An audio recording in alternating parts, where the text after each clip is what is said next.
Hey everyone, it's Sarah. Today I want to talk a little bit about narcissistic projection and gaslighting. So pathological narcissism develops from a deep level of shame, right? The narcissist has experienced some form of trauma that is viewed as so horrible, so damaging to the narcissist, that he or she is unable to keep acknowledging its existence at all. To access this part of self and to continue to accept the root of the shame would be to admit to imperfection, which we all know the narcissist absolutely cannot stand. He or she has gone to great lengths to disguise a true self by creating a false surface-level facade that for all intents and purposes seems flawless. The narcissist lives with a false sense of self-grandiosity or self-love that is no more than surface deep. So no more than what he struggles to project to the outside world. This is why exposing the true self, even for a moment, is so hurtful to the narcissist. It's unacceptable to him. To do so would cause, in essence, narcissistic injury, which essentially means that even the most trivial slight would be viewed as a personal attack to the narcissist. Instead of owning any flaws, the narcissist will project these things onto others. He will make sure to assign ownership of imperfections to others. So, for example, if one snickers at the narcissist for leaving a restaurant bathroom with toilet paper stuck to his foot, it will be immediately the fault of someone else, like the restaurant owner or its staff, or the person who used the bathroom previously.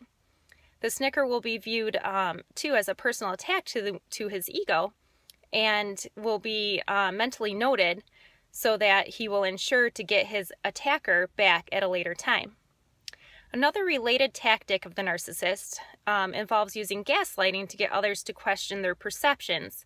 So basically twisting the recollections of circumstances around so much that an individual starts to question their own memories.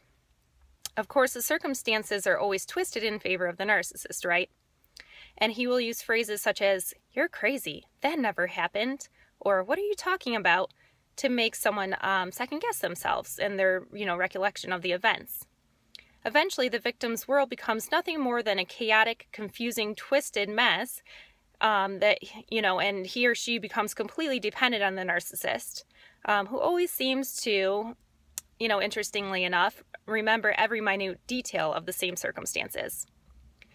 So by using projection and gaslighting tactics, the narcissist is able to maintain his false world. He's able to continue to believe that others think he's perfect or incapable of making mistakes, that he's incapable of having flaws.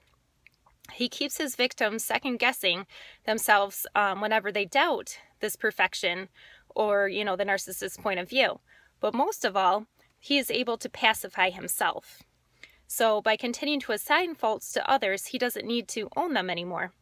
He doesn't need to relive the shame that he's spent so many years trying to escape. Unfortunately, it's very difficult for a victim to realize that he or she is being gaslighted when you're in the moment, or if you're, living the chaos.